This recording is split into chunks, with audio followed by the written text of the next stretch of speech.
গাড়ি সরা এখান থেকে। এত জোরে চিল্লাচ্ছি পুরো সোসাইটির লোক মনে হয় এখানে চলে আসবে, আর ওর ঘুম ভাঙছে না, মনে হয় নেশা ফেশা করে এখানে পড়ে রয়েছে। যখন কাজ করতে পারবি না আসিস কেন? ওট ওট, কি রে? আরে ভাই অন্তত ফোনটা তো রিসিভ কর, কাস্টমার হয়তো কোনো অর্ডার দিয়েছে তার জন্যই ফোন করছে।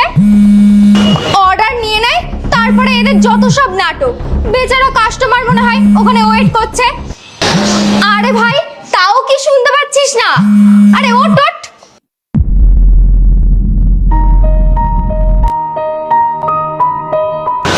আরে এর তো জ্বরে পুরো গা পুড়ে যাচ্ছে। আমি তো ভাবছিলাম এখানে নেশা ফেশা করে পড়ে রয়েছে, কিন্তু এ তো জ্বরে পড়ে রয়েছে এখানে।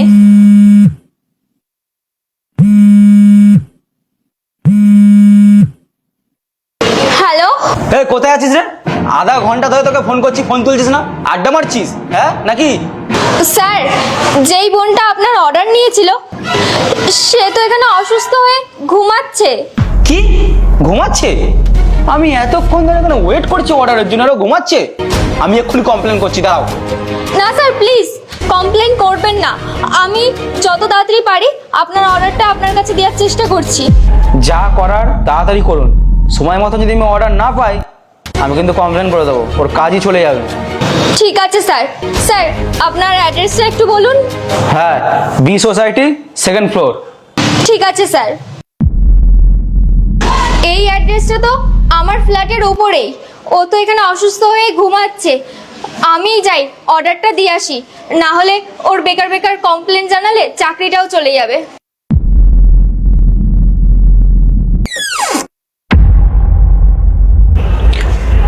আরে কোয়েল ম্যাডাম, আপনি এখানে?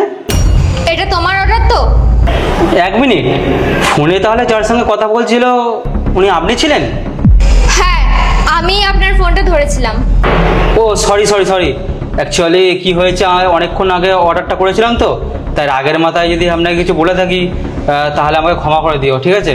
ওই রাগে ছিলাম তো, বুঝতে পারছো, কখন অর্ডার করেছি সে আসছে না, ওই জন্য রাগের মাথায় কিছু বলে ফেললে সরি। হ্যাঁ, কিন্তু একটা জিনিস বুঝলাম না, তুমি অর্ডার দিতে এসছো কেন? যে ডেলিভারি দিতে এসছে সে কোথায়? উনি ঘুমাচ্ছিলেন, আমি তাই ওনাকে ডিস্টার্ব করিনি। কি ঘুমাচ্ছো? দাঁড়াও, আমি এক্ষুনি অভিযোগ করছি, কমপ্লেন করছি না আমি।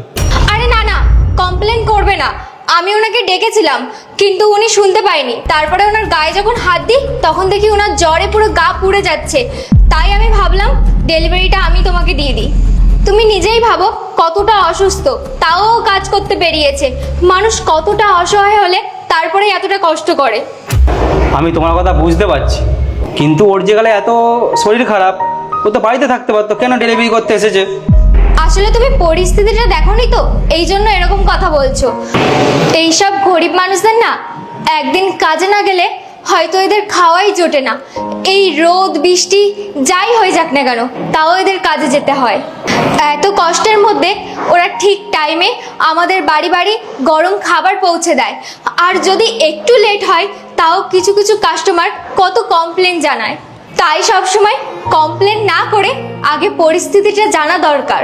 ঠিক আছে ম্যাডাম, তুমি চিন্তা করো না, তুমি কি বলতে চাইছো আমি বুঝতে পেরেছি।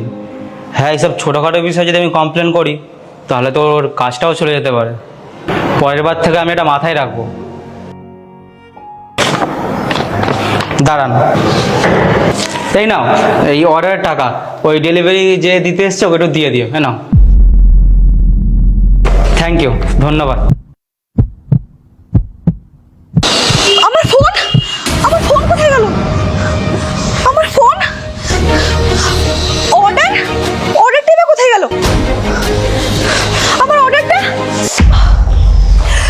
আমার অর্ডারটা কই গেল?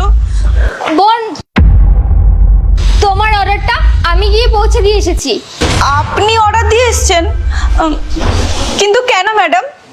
আর এখানে আমার ফোনটা ছিল। ও ফোন, এই নাও তোমার ফোন। হ্যাঁ এই ফোনটাই আমার, কিন্তু ম্যাডাম আপনি কেন অর্ডারটা দিয়ে এসেছেন? আসলে বোন এই গাড়িটা আমার, আমি এই গাড়িটা সরাবো বলে তোমাকে আমি অনেকক্ষণ ধরে ডাকছিলাম, কিন্তু তুমি তো কিছুতেই শুনছিলে না। প্রথমে তো আমার খুবই রাগ হয়েছিল। আমি ভেবেছিলাম তুমি এখানে নেশা ফেশা করে ঘুমাচ্ছ। তারপর যখন তোমার গায়ে হাত দিয়ে দেখলাম, তখন দেখলাম তোমার গায়ে খুব জ্বর। তাই তোমাকে জানানো ঠিক মনে করিনি। আর ওইদিকে তোমার যে কাস্টমারটা, উনিও তো তোমার ফোনে বারবার ফোন করছিল, আর উনি খুব রেগেও গেছিল। এটাও বলছিল যে তোমার নামে বলে কমপ্লেন করবে।